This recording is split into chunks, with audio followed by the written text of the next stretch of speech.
Today I'm going to discuss about the second part of the discussion of the documentary The Last Stand. So in the next part of this documentary, the importance of old growth forest and the relationship between them and the indigenous communities are mentioned. അതായത് ആ ഒരു ഫോറസ്റ്റുമായിട്ട് relate ചെയ്ത് അവിടെ ആദ്യമേ തന്നെ താമസിച്ചുകൊണ്ടിരുന്ന ഒരു group of community ഉണ്ട്. അവരേത് രീതിയിലാണ് ഈ ഓൾഡ് ഗ്രോത്ത് ഫോറസ്റ്റുമായിട്ട് റിലേറ്റഡ് അതിനെ പറ്റിയിട്ടാണ് ഇവിടെ വിശദീകരിക്കുന്നത്. അപ്പോൾ ശരിക്കും പറഞ്ഞു കഴിഞ്ഞാൽ old growth forest are central to the culture and the spirituality of many indigenous people. അതായത് കൾച്ചറും അവരുടെ ഒരു സ്പിരിച്വാലിറ്റി എല്ലാം തന്നെ ഫോറസ്റ്റുമായിട്ട് റിലേറ്റഡ് ആയിരിക്കും. അവരുടെ ഒരു ലോങ് സ്റ്റാൻഡിങ് റിലേഷൻഷിപ്പ് ഉണ്ടാവും ഈ ഫോറസ്റ്റുമായിട്ട്. So the indigenous people, they are having the strong connection to their land and the languages of the forest. ഫോറസ്റ്റിന് ഒരു ലാംഗ്വേജ് ഉണ്ടെന്ന് തന്നെ പറയാം. അത് നന്നായിട്ട് അറിയുന്ന ഒരു ഗ്രൂപ്പ് ഓഫ് പീപ്പിൾ ആയിരിക്കും ഇൻഡിജീനിയസ് പീപ്പിൾ എന്ന് പറയുന്നത്. Next, the narrator presented the relationship between the older trees and the young trees as they are a part of a family. അവിടെ ഓൾഡർ ട്രീസ് ഉണ്ട്, അതായത് ഇയേഴ്സ് മുന്നേ, അതായത് ഈവൻ എത്രയോ വർഷങ്ങൾ മുമ്പേ അവിടെ ഉണ്ടായിരുന്ന ഓൾഡർ ട്രീസും അതേപോലെ യങ് ട്രീസും ഉണ്ടാവും. അപ്പോൾ അവരൊരു ഫാമിലിയിലാണെന്നുള്ള രീതിയിലാണ് ഇവിടെ നറേറ്റർ ഡിസ്ക്രൈബ് ചെയ്യുന്നത്. അതായത് ആ ഓൾഡർ ട്രീസിൻ്റെ ഒരു യങ്ങർ ജനറേഷനിൽ പെട്ടതാകാം ഈ യങ് ട്രീസൊക്കെ. അപ്പോൾ അതൊരു ഫാമിലി ഗ്രൂപ്പാണ്. അപ്പോൾ അവിടുത്തെ മുതിർന്നവരെ, അതായത് അവിടുത്തെ ട്രീസൊക്കെ കട്ട് ചെയ്യുന്ന സമയത്ത് ആ ഒരു ഫാമിലിയിലെ മുതിർന്ന ഒരു ഗ്രൂപ്പിനെയാണ് അവിടെ ഇല്ലാതെയാക്കുന്നത്. Okay. Narrator also mentioned about the various complexities of resource extraction. അതായത് റിസോഴ്സ് എക്സ്ട്രാക്ഷൻ അതിന് ഒരുപാട് പ്രശ്നങ്ങൾ സംഭവിക്കും. എൻവയോൺമെൻറ്റൽ ഡീഗ്രേഡേഷനിലേക്ക് ലീഡ് ചെയ്യും. അതായത് റിസോഴ്സുകൾ അവിടെ നിന്ന് മനുഷ്യരുടെ ഉപയോഗത്തിനായിട്ട് എടുക്കുമ്പോൾ, അതായത് ഫോസിൽ ഫ്യൂൽസ് ആവാം, റോക്സ്, മിനറൽസ് ആവാം. ഫോസിൽ ഫ്യൂൽസ് പറഞ്ഞാൽ ഓയില്, കോള്, ഇതൊക്കെ മൈൻ ചെയ്തെടുക്കുന്നത്. അതേപോലെ പിന്നെ ബയോമാസ് അതിലുൾപ്പെടുന്നതാണ് ഈ ഡീഫോറസ്ട്രേഷന്, ഫിഷിങ്, ഹണ്ടിങ്. ഇതൊക്കെ ഏറ്റവും കൂടുതൽ ഫോറസ്റ്റിൽ നടക്കുന്ന ഒരു ഇതാണ്. ഓക്കെ. അപ്പോൾ ഈ ഹണ്ടിങ്ങിൻ്റെയൊക്കെ റിസൾട്ട് എന്ന് പറഞ്ഞാൽ എക്സ്റ്റിങ്ഷൻ ഓഫ് സ്പീഷീസ് തന്നെ സംഭവിക്കാം.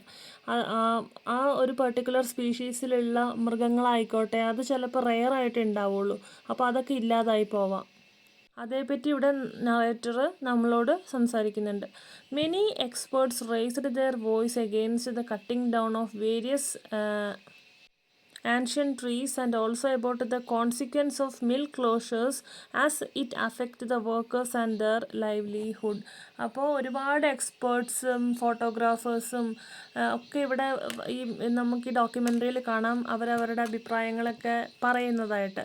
അവർ ഭൂരിഭാഗവും അവിടെ raised there voice against the cutting down of trees. അവിടെ തൊട്ടടുത്ത് ലോഗിങ്, അതായത് മില്ലുകളുണ്ട്, അപ്പോൾ അതൊക്കെ അടച്ചു പൂട്ടണം, അങ്ങനെയൊക്കെ പറഞ്ഞ് ഒരുപാട് പ്രക്ഷോഭങ്ങളൊക്കെ അവിടെ നടന്നിട്ടുണ്ടായിരുന്നു എന്നാണ് പറയുന്നത്. വേറൊരു വസ്തുത എന്ന് പറയുന്നത്, ആ ഒരു ഫോറസ്റ്റിനോട് ചുറ്റിപ്പറ്റി ഉള്ള കുറേ ആൾക്കാർക്ക് അവിടെ ജോലി ചെയ്യുന്നവരുണ്ട്. ഈ ലോഗിങ് അതിനൊക്കെ ഹെൽപ്പ് ചെയ്യുന്നതിന് വേണ്ടിയിട്ട്, അത് അവരുടെ ലൈവ്ലിഹുഡായിട്ടുള്ളത്. ഓക്കെ. അപ്പോൾ അവരെ പറ്റിയും സംസാരിക്കുന്നുണ്ട്, അവരുടെ ഒരു ഭാവി, അങ്ങനത്തെ കുറേ കാര്യങ്ങളെപ്പറ്റി സംസാരിക്കുന്നുണ്ട്. The speaker again give stress to the importance of protecting these old growth forest and also to preserve the ecosystem for future generation. പക്ഷേ ഇവിടെ സ്പീക്കർ സ്ട്രെസ് കൊടുക്കുന്നത് importance of protecting these forest, അതായത് എത്രയോ വർഷങ്ങൾ മുമ്പേ ഉണ്ടായ വലിയ വലിയ മരങ്ങൾ അതൊന്നും വെട്ടി നശിപ്പിക്കരുത്. അത് ശരിക്കും നമ്മളുടെ എക്കോസിസ്റ്റം, അതിൻ്റെ ഒരു നിലനിൽപ്പിനും ഫ്യൂച്ചർ ജനറേഷനും എല്ലാത്തിനും ഒരുപാട് ഗുണം ചെയ്യുന്ന ഒന്ന് തന്നെയാണ്. അതുകൊണ്ട് ഇത് നമ്മൾ പ്രിസർവ് ചെയ്യണം എന്നുള്ള രീതിയിലാണ് ഇവിടെ സ്പീക്കർ ഒരു സ്ട്രെസ് കൊടുത്തുകൊണ്ട് ഇവിടെ പറയുന്നത്. അപ്പോൾ ഫെയറി ക്രീക്ക് അവിടെ നടക്കുന്ന ഒരു സംഭവമാണെങ്കിലും ഇത് മൊത്തത്തിൽ എല്ലാവരോടുമുള്ളൊരു മെസ്സേജ് എന്നോണം ആണ് ഇവിടെ പറയുന്നത്. Importance of preserving the forest. Another important fact the speaker mentioned is about the native communities who gets a lot of benefits from the forest. ഫോറസ്റ്റുമായിട്ട് ഡിപ്പെൻഡ് ചെയ്ത് ജീവിക്കുന്ന നേറ്റീവ് കമ്മ്യൂണിറ്റി, അവർക്ക് ഏതൊക്കെ രീതിയിലാണ് ഫോറസ്റ്റ് ബെനിഫിറ്റ് ചെയ്യുന്നത് എന്നുള്ള രീതിയിൽ ഇവിടെ സ്പീക്കർ സംസാരിക്കുന്നുണ്ട്. It is also mentioned about a particular tribe named Huaya tribe, Hueya, Huaya tribe who get financial benefits as they work there. Okay, അപ്പോൾ അവിടെ ആ ഒരു ഹുവയ ട്രൈബിലുള്ള ആൾക്കാർക്ക്, അതായത് അവിടെ ഉള്ളവർ എന്താണ് അവർക്ക് കിട്ടുന്ന ഫിനാൻഷ്യൽ ബെനിഫിറ്റ്സ് എന്ന് പറഞ്ഞു കഴിഞ്ഞാൽ ഈ ലോഗിങ് സൈറ്റ്സിലൊക്കെ അവർ വർക്ക് ചെയ്യുമ്പോഴാണ്. Okay, next, this movement is also not actually anti logging. അടുത്തായിട്ട് പറയുന്നത് ഇവരുടെ ഈ ഒരു പ്രതിഷേധം എന്നൊക്കെ പറയുന്നത് ആൻറ്റി ലോഗിങ് അത് മാത്രമല്ല അവർ എടുത്തു പറയുന്നത്. But it is against the movement which actually fights against the scarcity of many unique trees. പക്ഷേ എന്താണെന്ന് വെച്ച് കഴിഞ്ഞാൽ ദിവസം കൂടുന്തോറും ഇല്ലാതായിക്കൊണ്ട് പോകുന്ന ഒരുപാട് യുണീക്കായിട്ടുള്ള ട്രീസ്, അതേപോലെ ബേർഡ്സ്, ആനിമൽസ്, ഒരു ട്രീസ് ഡീഫോറസ്റ്റേഷനൊക്കെ നടത്തുമ്പോൾ ആ ഒരു പെർട്ടിക്കുലർ ട്രീനെ ഡിപ്പെൻഡ് ചെയ്തുകൊണ്ടുള്ള ഒരുപാട് സ്പീഷീസ് അതിനെ ചുറ്റിപ്പറ്റി ഉണ്ടാവും. അപ്പോൾ അവരുടെ എല്ലാം ഒരു സംരക്ഷണം ആണ് ഈ ഒരു പ്രതിഷേധത്തിലൂടെ ഉദ്ദേശിക്കുന്നത് എന്നാണ് ഇവിടെ പറയുന്നത്. So in Fairy Creek especially there are various rare animals and the plants which actually depends upon these forests for survival. നേരത്തെ പറഞ്ഞതുപോലെ തന്നെ എന്താണ് ഒരു പെർട്ടിക്കുലർ ട്രീ എന്ന് പറയുമ്പോൾ ആ ട്രീനെ ഡിപ്പെൻഡ് ചെയ്യുന്ന ഒരുപാട് ബേർഡ്സ് ഉണ്ടാവും, അതിൽ നിന്ന് ഫ്രൂട്ട്സ് ഭക്ഷിക്കുന്ന ആനിമൽസ് ഉണ്ടാവും. അപ്പോൾ ആ രീതിയിലെല്ലാം കൊണ്ടും ഒരു ട്രീ പലർക്കും ബെനഫിറ്റ് ചെയ്യുന്നു. അപ്പോൾ ഇതെല്ലാം മുന്നിൽ കണ്ടുകൊണ്ട് ഈ രീതിയിലുള്ള കട്ടിങ് ഡൗൺ ഓഫ് ട്രീസ് അത് ഒഴിവാക്കണം, അതിനൊരു ലൈസൻസ് കൊണ്ടുവരണം എന്നുള്ള രീതിയിലാണ് ഇവർ ആവശ്യപ്പെടുന്നത്. Next, it is displayed about various unique animal species and also bird species and also some lichen populations in the Canadian forest. അതായത് ഇവിടെ ഈ ഫോറസ്റ്റുകളിൽ ട്രീസിലൊക്കെ ആണെങ്കിലും കാണപ്പെടുന്ന എന്താണ് ലിച്ചൻസ് അറിയാമല്ലോ, ഈ ട്രീസിലൊക്കെയുള്ള ഒരു പടർന്നിരിക്കുന്ന രീതിയിലൊരു പ്ലാന്റാണ്. അതേപോലെ അനിമൽ സ്പീഷീസ് ആണെങ്കിലും ബേർഡ് സ്പീഷീസ് ആണെങ്കിലും ഒരുപാടുണ്ട് എന്നാണ് പറയുന്നത്. Their existence seemed to be really pathetic due to the over logging activities of forestry company especially named Teal Jones. അതായത് ഇവിടെ ഉദ്ദേശിക്കുന്നത് എന്താണെന്ന് വെച്ച് കഴിഞ്ഞാൽ ഇവരുടെ മേലെ പറഞ്ഞ ഈ രീതിയിലുള്ള സ്പീഷീസിൻ്റെ ഒരു എക്സിസ്റ്റൻസിനെ നല്ല രീതിയിൽ ബാധിക്കും ഈ ലോഗിങ് ആക്ടിവിറ്റീസൊക്കെ. ടീൽ ജോൺസ് എന്ന് പറയുന്ന ഒരു പെർട്ടിക്കുലർ ലോഗിങ് കമ്പനീനെ ഇവിടെ എടുത്ത് പറയുന്നുണ്ട്. ഓക്കെ, ഒരു വുഡ് മാനുഫാക്ചറിങ് കമ്പനിയാണ്. അപ്പോൾ അവർ മെയിനായിട്ടും ഈ ഒരു പെർട്ടിക്കുലർ ഫോറസ്റ്റിനെ ഡിപ്പെൻഡ് ചെയ്തുകൊണ്ടാണ് അവരുടെ ഒരു ബിസിനസ് എന്ന് പറയുന്നത്. Okay, logging in British Columbia actually started in 1800s. ഇന്നലെ തുടങ്ങിയതല്ല, 1800s ഇത് സ്റ്റാർട്ട് ചെയ്തതാണ്. Later various kinds of technological advancements happened which actually led to the logging methods faster. അപ്പോൾ ആ ഒരു സമയത്തൊന്നും ഈ കട്ടിങ് ഡൗൺ ഓഫ് ട്രീസ് എന്ന് പറയുന്നത് അത്ര ഈസി ആയിരുന്നില്ല എന്നാണ് പറയുന്നത്. ഒരുപാട് സമയമൊക്കെ എടുത്തിട്ടായിരുന്നു ചെയ്തുകൊണ്ടിരുന്നത്. പക്ഷേ ഇന്ന് എന്ന് പറയുന്നത് എന്താണ്, ടെക്നോളജിക്കൽ അഡ്വാൻസ്മെൻറ്റ്സ് ഒത്തിരി ഉണ്ട്. ഒരു 5 മിനിറ്റിൻ്റെ ഉള്ളിൽ തന്നെ വലിയൊരു ട്രീ കട്ട് ചെയ്യാനുള്ള ഉപകരണങ്ങളൊക്കെ ഇന്നുണ്ട്.